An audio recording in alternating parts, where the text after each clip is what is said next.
नमस्कार, मायमावली हिंदी समाचार में आपका स्वागत है और मैं हूं शेख इस्माइल।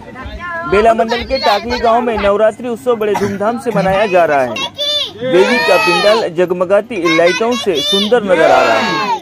माताएं बहनें रोजाना सुबह शाम आरती पूजा पाठ करके शारदा देवी को प्रसन्न करने में लगे हुए हैं। देवी के भक्तों का कहना है कि शारदा देवी से हम यही प्रार्थना करते हैं कि देवी हमारे गांव में सुख शांति से रखे, फसल पानी रोगराई से बचाएं। रोजाना शाम को गरबा छोटे बच्चों का नृत्य कार्यक्रम रखा जाता है।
शारदा माते की जय।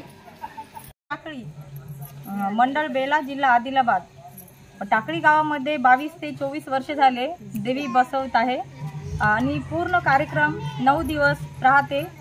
सकाळी आरती, संध्याकाळी आरती आणि संध्याकाळी 9 ते 12 वाजेपर्यंत आमचे कार्यक्रम चालू राहते, गरबा राहते आणि गावाला सुख शांती मिळण्यासाठी, सुख शांती भेटावसाठी आम्ही दुर्गा देवी शारदा देवी मानतो। आम्ही यांच्यासाठी सगळ्याला चांगलं असावे म्हणून आम्ही देवीची प्रार्थना करते, देवी मानते आम्ही।